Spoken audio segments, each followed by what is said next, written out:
Hello, today we shall be talking about / reviewing, whatever you would like to call it, Hocus Pocus 2, which is on Disney Plus now. I got a chance to watch it, so I was like, might as well make a review video for it, because I do have a lot of nostalgia with the original Hocus Pocus, which I have here on display right now, and I am curious, like, going into it, if I'm gonna like it, if I'm gonna love it, if I think it's just gonna be okay, or if I think it's gonna be absolute garbage, because the reviews are honestly split right down the middle. And if you saw it, let me know what you thought of it down in the comments below as well. And if you do enjoy this page, please give it a like and a subscribe, and if you are interested, I do have an Instagram under the same name as well. But anyway, without further ado, shall we begin? So, Hocus Pocus 2. Did it live up to the hype? Was it as good as people were saying it to be? Was it as bad as people were saying it to be?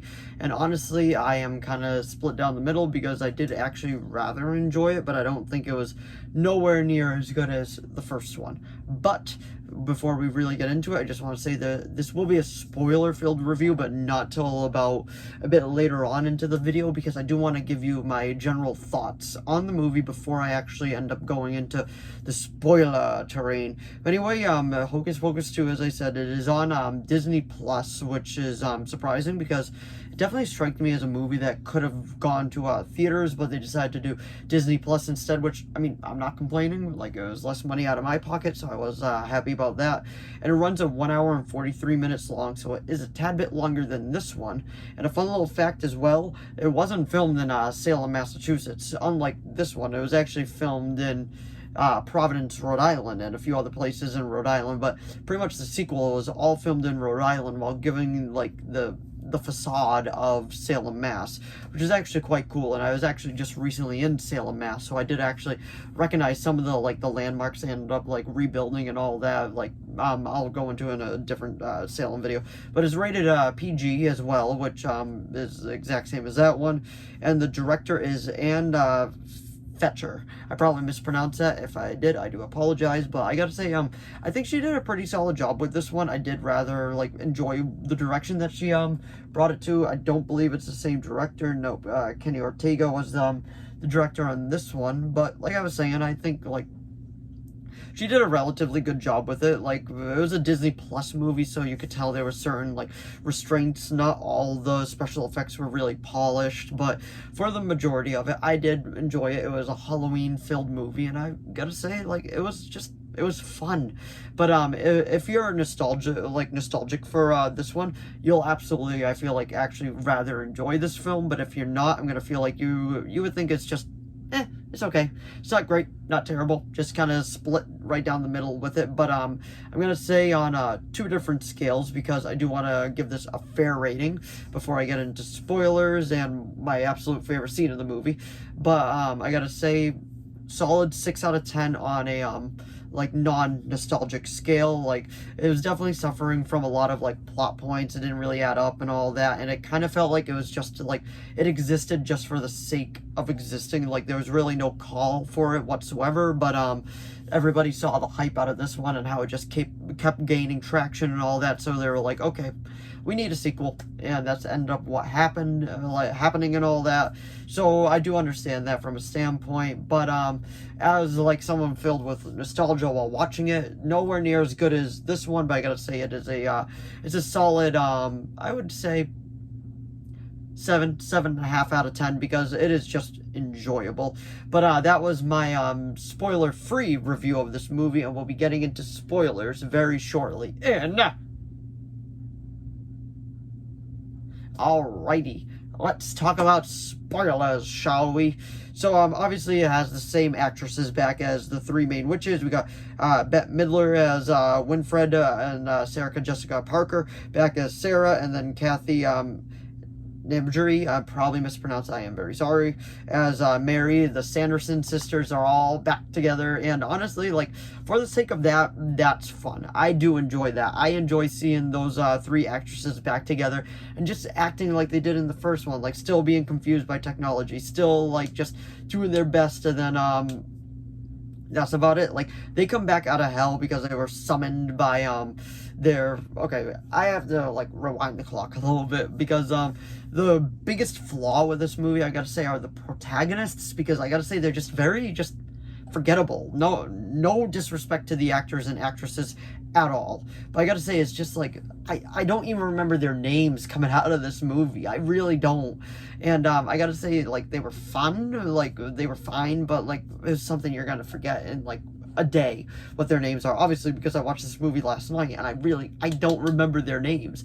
But one of them is like all into witchcraft and all that, and they get this candle, and then they do this birthday ritual that they do every year in the woods, and then pretty much like the candle was actually like a real like infused candle from witchcraft and all that. And then they ended up bringing back the Sanderson sisters, and they come back in this song, the witches are back. And honestly, that song is fun. Like, it was enjoyable. I was kind of like going like that with my shoe bobbing my head. I'm like, okay, I actually like, I enjoyed this was fun, like with them, the witches are back. Like, okay, that was fun.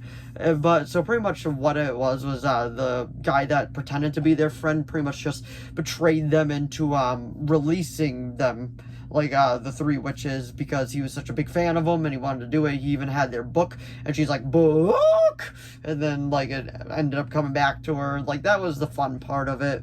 As you can see from another standpoint, you're kind of like, this is just retreading familiar ground. But I would say one of the highlights of this movie, besides one scene which we're going to get to at the very end, is the first 10-15 minutes that takes place in the past, like before the witch trials, because obviously they weren't hung yet, they were still kids. But it was actually really interesting to see them all as kids and how they were acting, and how they pretty much just rebuilt all of Salem, like the 1600 Salem from the first movie, just for this one flashback scene. I'm like, okay, that was dedication, that was cool. And the fact that it was still cheaper to build all of Salem and just film all of this in Providence, Rhode Island, than filming in Salem in October is just astounding. Like, I can believe it. It's just absolutely crazy. But before we wrap up this video, I do want to say my absolute favorite part of the scene was when the three witches got on stage and they're like, try to keep up, and they end up doing their song one way or another, and it was just so much fun. Like, she was the lead singer, they were on their brooms, they had the entire town hypnotized, and they were all like dancing in unison, like going to the mayor, because the mayor was a direct descendant of the man that killed them, and so they had a direct grudge against them, and they were all just dancing, and they were just going right after the mayor, and like the whole town was in on it, and it was so much fun. It was a fun musical number, and it was personally for me the highlight of the movie. Let me know what your highlight of the movie was down in the comments below. But for me personally, it was that scene. I felt like that was just peak Hocus Pocus. Like, it was just so much fun to watch. I'm always a sucker for a good musical number. I don't know why, I just am. But anyway, like, the surprising part of this, which we will get these are major spoilers, so if you don't want the spoilers, click off the video now. But I think they ended up killing them off at the end, because the book was like, you do not cast that ultimate spell, because if you do, you will pay the ultimate price. Is what you give up, is what you love most, you have to give up.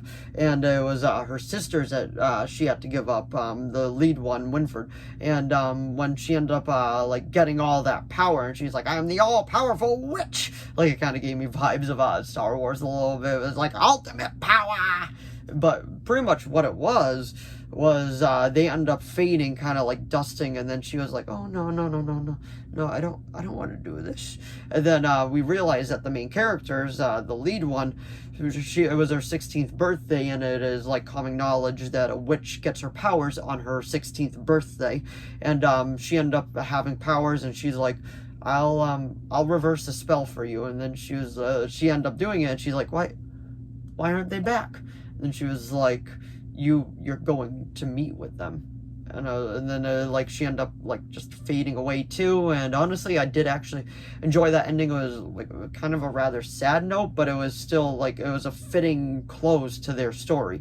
Now, there is a post-credit scene which kind of might say that the witches aren't completely dead, which I could see we may be getting a sequel. I am curious to see what that sequel will entail, and if these 3 actresses will be back, because I mean, you can't go wrong with these 3. Like, it is fun, just over the topness.